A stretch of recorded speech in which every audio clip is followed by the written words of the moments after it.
Hey, how you doing? My name is Lou, and before you try to find out where my house is so you can go all ISIS, wait a minute, put the bombs down. Let me explain. The video title is probably going to be subject to many interpretations to those who are watching this, so I want to clear up a good chunk of them before we have any sort of trouble.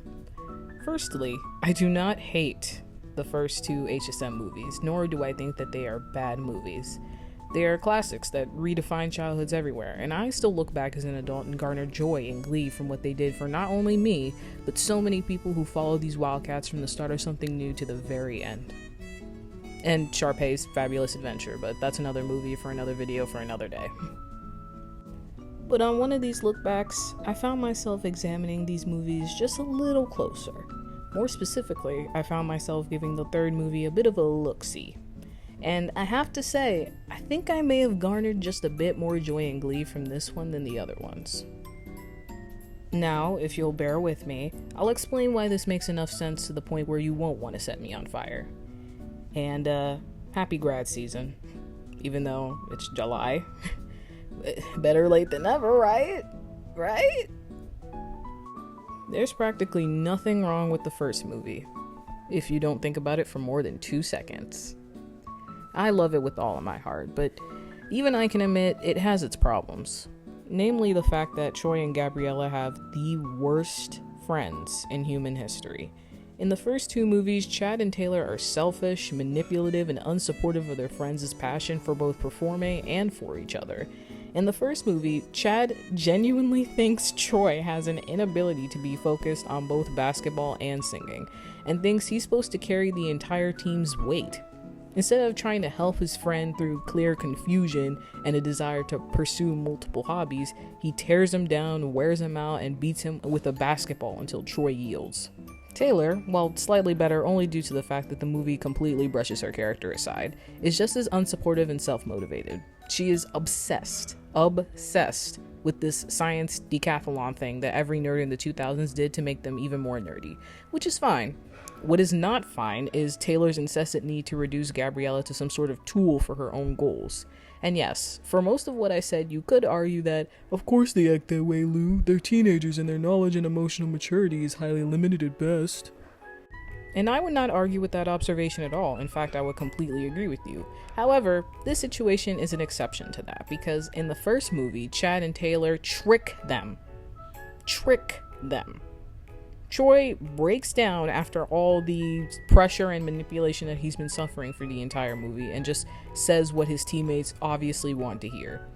Then they record this and show it to Gabriella, which obviously really hurts her feelings. Guess what Taylor says to her afterwards? So Gabriella, we'd love to have you for this classic decathlon. Did you want to grab some lunch? Well, we'll be there if you want to come. What the hell? You know what? I could believe that Troy's dad might have a problem with him pursuing singing as a passion, but Troy's friends behaving like that? Gabriella's friends acting like that because they want her to be focused on the decathlon, with not one person saying, hey, maybe we're psychotic nutcases and we should let our friends do what they please. At the very least, we shouldn't pull this Breaking Bad shit on them because it might mess them up emotionally in every way a person can be emotionally messed up. I mean, are we supposed to get behind that? Speaking of Troy's dad, the amount of pressure this dude puts on his son and the lack of emphasis he puts on the other teammates is just ridiculous. Like, just crazy. He adds to the pressure, this weight, this pulling of Troy in different directions. No wonder the kid has a breakdown in every single movie. Not even his own dad understands, supports, or defends him, just treats him like a walking, talking trophy. But this is far from the only issue that I have with this movie. And they're pretty minor, but I feel like they should be mentioned.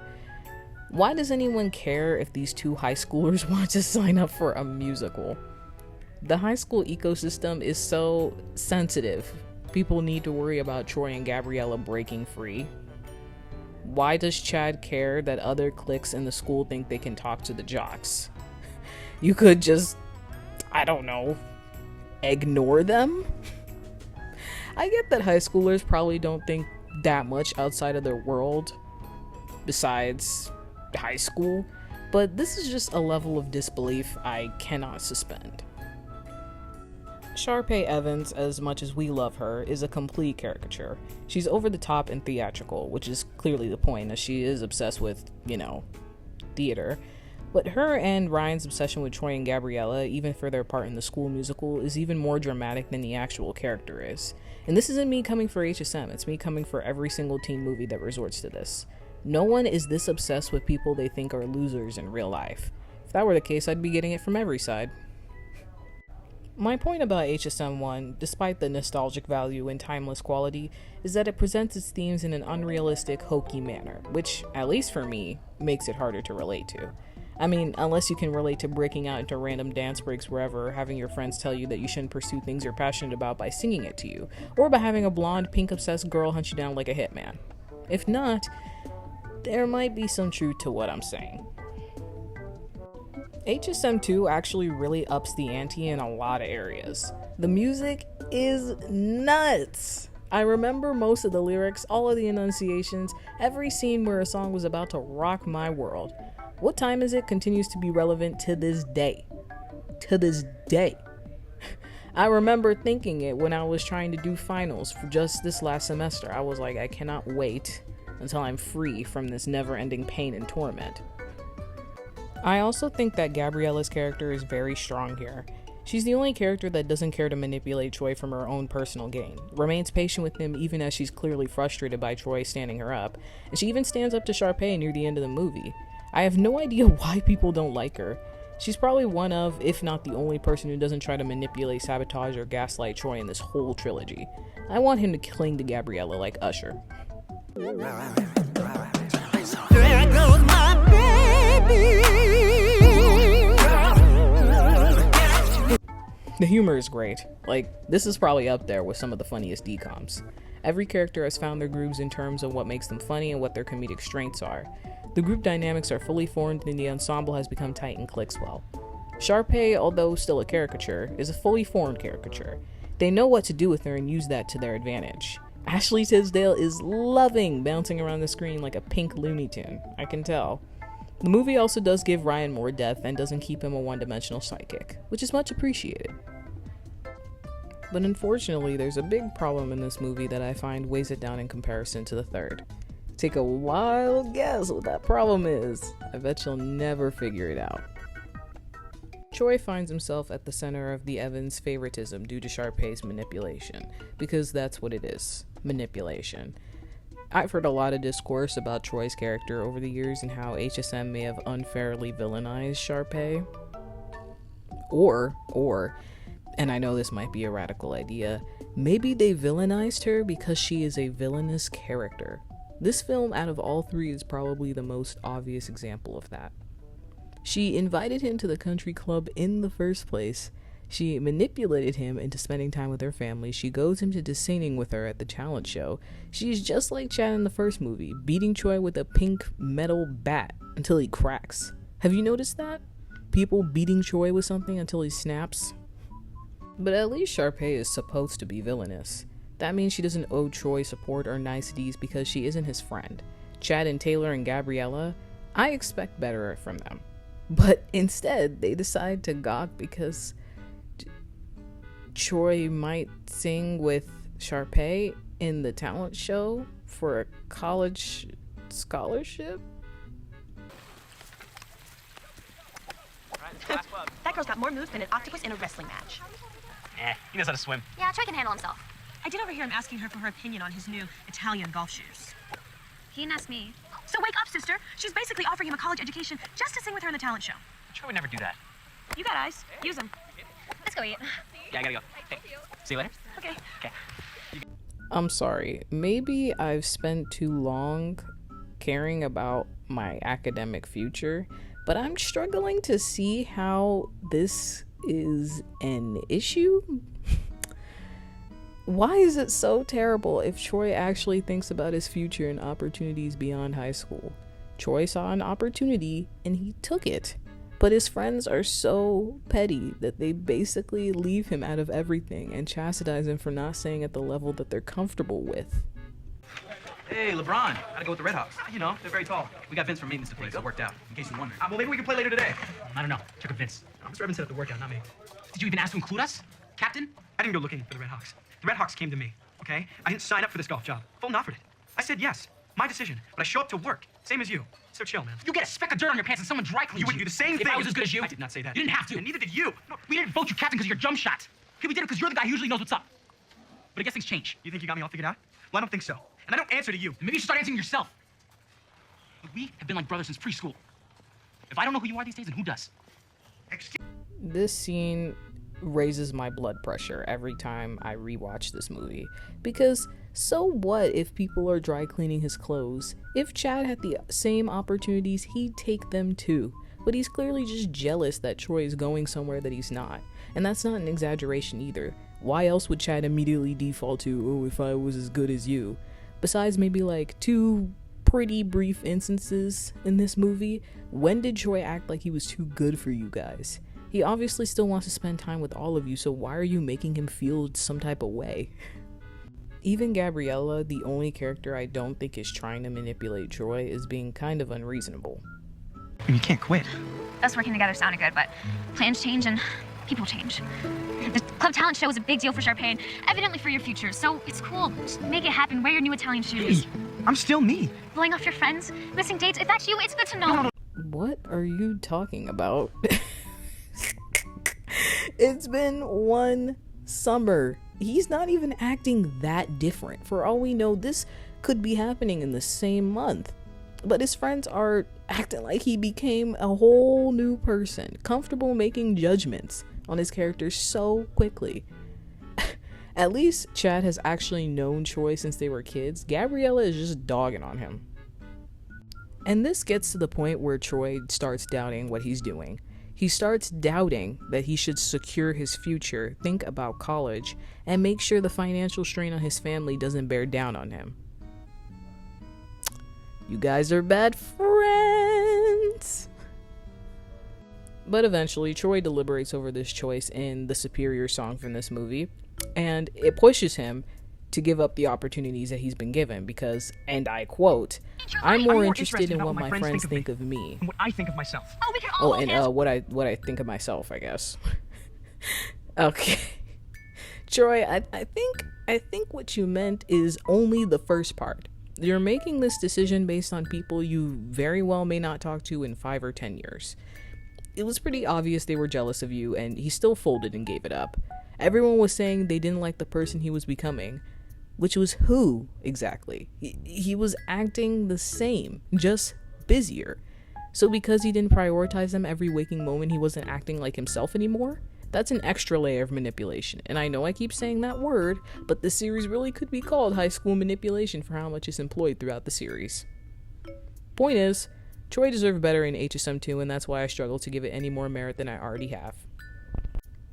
A lot of people seem to have mixed opinions about the choice to theatrically release this final installment of High School Musical, but I think that it really helps and elevates the film from just being a Disney Channel movie. First of all, everyone is really attractive. I remember as a kid when I watched the opening scene with the title card and the build-up of music with the smash cut to Troy's slow-mo face. I mean, that's already technically impressive from a filmmaking standpoint. You really feel the rush, the adrenaline, the heart-pounding moments of what Troy is feeling at the moment. And that's just the opening scene. I like that they used the budget to their advantage, but still kept it simple when needed. The I Want It All sequence is highly theatrical and fun, and it really gets you into the idea of just what goes on inside Sharpay's head. Just look at these costume changes, all these fireworks, lights, flashing neon signs. It's giving Friend Like Me, and that's because Sharpay is a theatrical, fun character that requires something as fabulous as her. But they're using the same set for a lot of these different ideas, if you'll notice. Simple sequences like Can I Have This Dance employ camera angles that are more complex than what you'd see in the first 2 movies, but it still conveys the proper emotion. It's this sweeping sequence of happiness and romance and eventually rain, which appears to be a callback to the second film. But it's simple because all you really need to know about Troy and Gabriella is that they're in love and they swept each other off their feet. The scream sequence, which is just Choi having his regularly scheduled mental breakdown, is so captivating. There's lighting, there's rotating walls, there's underexposure, there's flashing lights. It does honestly feel like a Broadway version of your average finals week. The editing is pretty detailed as well. It's expected to see a lot of fades in a TV movie, which is present in HSM, or cuts, or panning, but the transitions are clearly well thought out and executed almost perfectly. Just look at these. Smooth as a baby's bottom. The graduation scene is the most brightly lit of the musical sequences, and in a way, the most Disney Channel-esque of all of them, and that's obviously on purpose.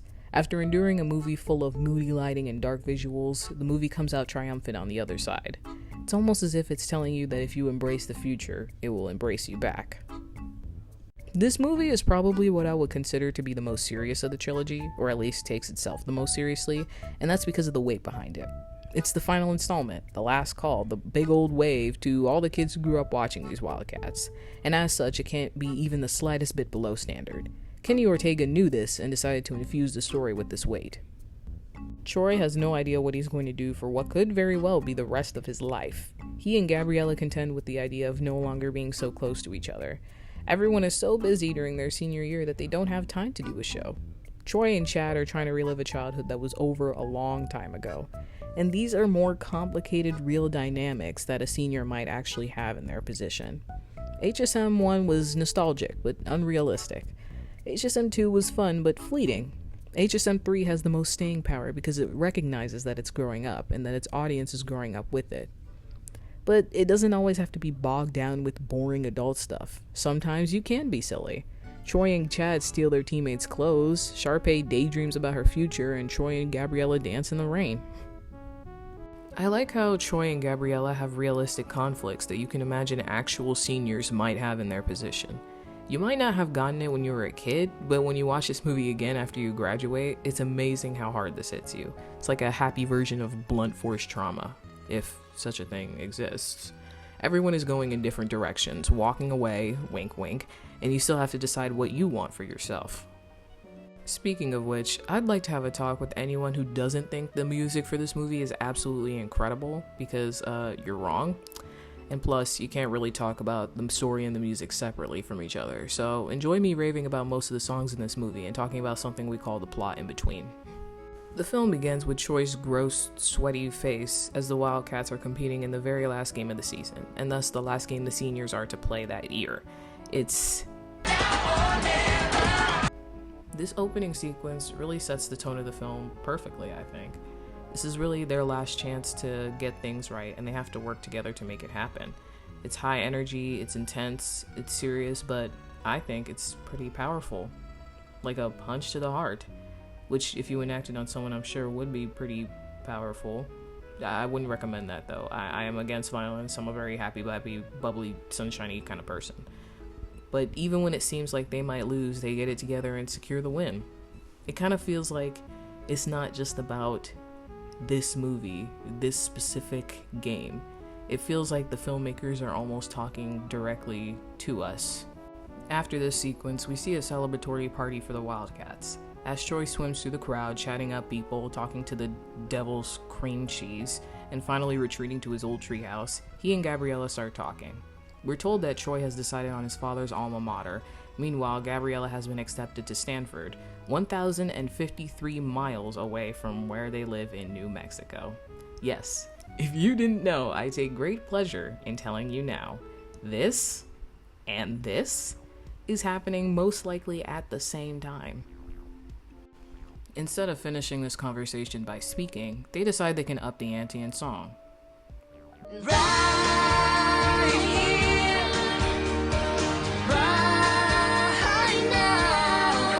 Even though I have never been in love before because men totally repulse me, Right Here, Right Now's theme really hits where it hurts, because it captures that feeling of wanting to be stuck in time, especially when he's rapidly catching up with you. I don't believe it's Choi and Gabriella's best duet, but it definitely carries the weight of 3 movies with its bittersweetness. I mean, this movie has enough duets to give Wicked a run for its money. This just happens to be one of the lesser known, but still great ones. Following this sequence, we see the icon, the legend, the moment herself, Sharpay Evans, entering East High looking What else? Fabulous. I love how her locker has a total of 3 school books, and then the rest is totally useless crap. What does she need a snow globe of her puppy in there for?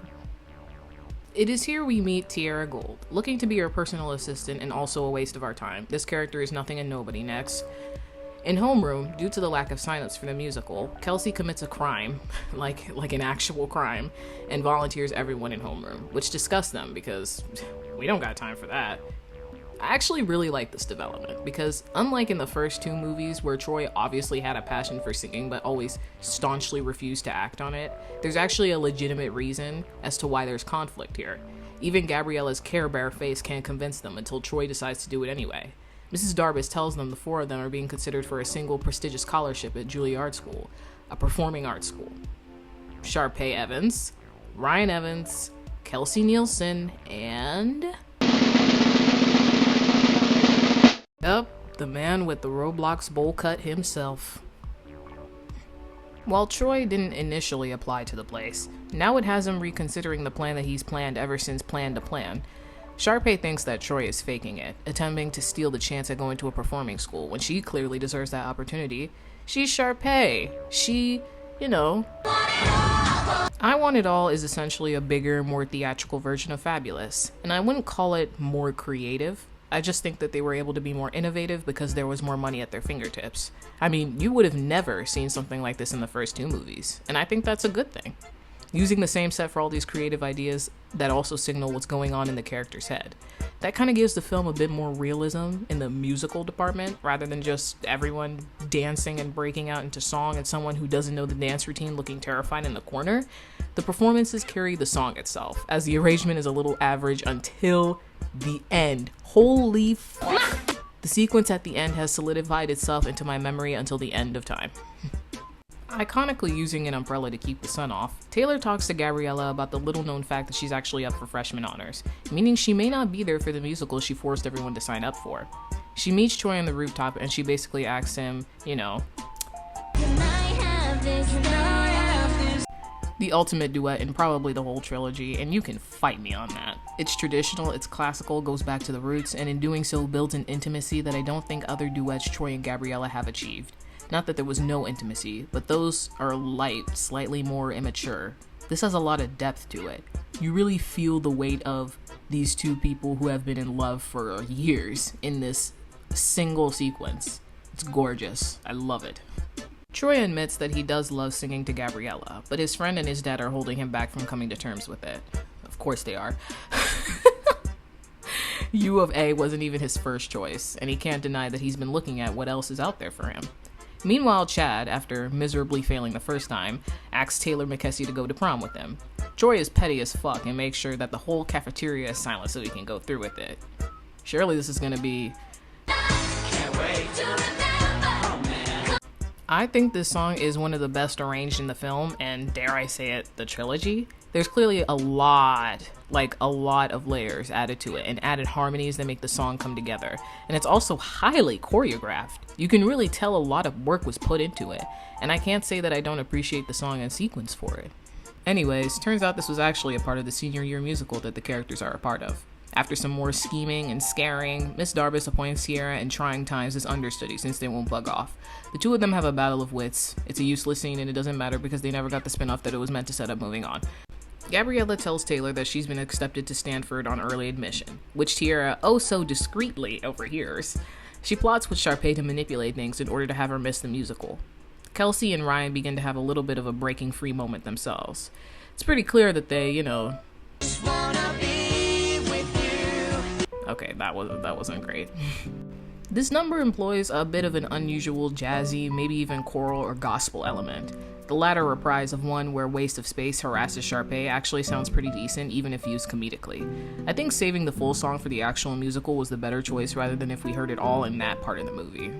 Troy and Chad go to the junkyard to get his car fixed, and in the midst of Troy's uncertainty about the college he wants to go to, they reminisce about the time they spent there, being superheroes, rock stars, whatever they wanted to be, telling the world that the boys are bad. This song seems to be inspired by hip-hop with elements of rock music, which is actually a really cool direction for something like High School Musical to go in, where all the songs are amazing but aggressively white. The only song that I can think of that's like it is Get Your Head in the Game, and even then that song carries less depth and narrative weight than this song. That song was just about Troy's confusion. This song is about childhood, adolescence, growing up, facing adulthood. This makes for one of the more memorable songs in the movie. I, in particular, love the sequence where Troy and Chad become their kid selves. They are literally reliving their childhood, and all through something so simple. This movie, through every sequence, explores the life of these characters before we saw them on screen, and I think that gives them a real depth that the other movies lack. Wait a minute, have they been here all day? It was literally light outside when they came there. I didn't realize Troy's car was that broken. Anyway, Taylor and Gabriella are discussing college again, and Gabriella is considering just staying at home to be close to Troy, which Taylor informs her is a bad idea. We also learn that Gabriella is Hispanic, which is really funny to me because the actress is actually half Asian, but that's okay. I guess she was like... I guess the directors were just like, she looks Hispanic enough. Amidst this confusion about the future, we get a reprieve of right here, right now, which is okay. I actually think the split screen is more impressive than the song. Sharpay tells Troy that Gabriella was accepted to the honors program, making him realize that the only thing holding Gabriella from going was him, because she didn't tell him about it. Troy later arrives at her balcony with pizza and the best strawberries in the world and tells her she should accept the offer to the program. When Gabriella admits she would prefer if things slowed down a bit, Troy replies that it won't. This convinces Gabriella to walk away. Another somewhat bluesy, jazzy, kind of gospel-like number. This crash out is not in the form of a sad piano ballad like most of Gabriella's crash outs, but a Cheetah Girls laced It's Over number. I like it for that. It did something different, although it was so short that I wasn't even able to appreciate it. The arrangement is great, Vanessa's vocals are giving, and it's just barely 2 minutes. I know you can find the full version on the soundtrack, but this deserved a full sequence in the movie. Come on now. Anyways, Gabriella is replaced by Sharpay in the musical. Troy joins his dad in shooting a few hoops, and they discuss more school stuff, including Juilliard, which his dad brings up after finding the information booklet. His dad thought it was the only school he was considering and voiced his quote-unquote concerns that Chad would be disappointed if he decided to go to a different school. Troy identifies this as bullshit correctly. All this pressure and the school and future talk, it's really getting to him, man. You know, it just makes him wanna... I love Scream with every possible organ I have that is capable of love, of which there are few, so that's how you know I'm serious about the pure and unfiltered adoration I have for the song. I think it's by far Troy's most valid crash out. Again, you may not understand it when you're a kid, but once you graduated high school, once you experience this, it flies at you like a bird of death. They went hard on the guitars with this one, and the theatricality, intensity, and stage presence Zach commands in the scene is really impressive. Underrated performer if you ask me. This gave Zach so much to work with. In the other movies, he just had to be charming and nice and maybe sort of conflicted with the TV movie budget trying to work around the limitations. In this movie, he's tearing down banners, banging on lockers, shouting and whipping his hair around. Great sequence, 10 out of 10, nothing further needs to be said. And it turns out Mrs. Darbus was just alone in the auditorium, probably in the dark, just watching Troy do all that crashing out. Okay. We also learned that she was the one who actually submitted an application on his behalf to Juilliard, which has to be illegal, or at least morally frowned upon. But at least it got the ball rolling on Troy's emotional development. The stage can be a wonderful partner in the process of self-discovery. Gabriella, struggling too much with the prospect of growing up and growing apart, initially refuses to come home for prom and graduation. So Troy decides to take his busted truck and presumably drive for almost an entire day just to see her and give her a little prom dance in a courtyard. I mean, I respect the hustle, man, but you won't catch me doing something like that on my best day. I will never love a man enough. I'm sorry. I have no idea how to transition into this, so the next song is the senior year spring musical. I will say that this sequence probably stands out more for the visuals that accompany it rather than the quality of the song, but I'm okay with that because this movie uses its visuals very wisely. Everything that accompanies the song mixed together here adds something to its effectiveness. It's kind of like a big reminder that Extraordinary decision. Another senior is being... truly all I needed was a stripped down, orchestrated remix of the original movie's ending theme. I can die happy now. In this sequence, we also learned that Kelsey and Ryan were offered scholarships from Juilliard, in a rare exception of 2 people being offered scholarships instead of 1. Sharpay is going to the University of Albuquerque, and Troy has decided to go to the University of California in Berkeley, that offers him both basketball and theater, and is also only 32.7 miles from Gabriella. That way he only has to drive an hour to see her. But I'm sure that's nothing to him, since he can drive for 17 hours on end to see her. For some reason, Troy is giving the speech at the graduation ceremony, even though he's presumably not valedictorian or salutatorian, but okay. And here we go. They want their lives to feel just like a...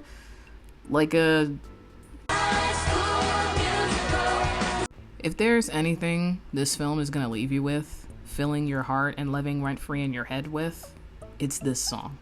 The words glorious, triumphant, and uplifting feel too inadequate to describe it. It comforted me through many doubts about adolescence, about reaching a milestone that I wasn't sure I wanted to reach. A beautiful number, a wonderful sequence, a great song, and I'm glad I had the opportunity to grow up with it. The characters in High School Musical used to be immortalized as these figures of youth and school bells and summer. Now they've grown up and are facing the future beyond that immortalization. HSM3 broke our illusions, but we saw the humanity in these characters, and as such we got to think of them as people that exist and have brains and not just things that exist on our screen. Troy's characterization in this movie is incredibly satisfying. His conflict over Juilliard versus U of A feels real, like we're watching a real teenager figuring out how to decide between the things that make him happy. And what's different about this is that most of this conflict is internal. It's not a bunch of people trying to manipulate him, well, except for Sharpay, but honestly, that's minor compared to the other 2 movies.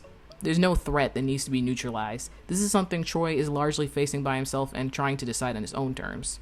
Unfortunately, Troy's dad rears his ugly head and tries to beat him with the bat I was talking about earlier, to which Troy finally says what I've been waiting for him to say for 3 movies. I'm not a little kid anymore, Dad. You raised me to make my own choices, and I need to make them. Not you or Chad or anybody else. Me. Oh, thank you, Jesus. Hallelujah. Praise the Lord. Jeez. But this still sends him into a spiral, because why wouldn't it? Even though it's his future and he has every right to make that choice, it's still not an easy one. And what's ultimately a hard choice becomes something that's not a choice at all.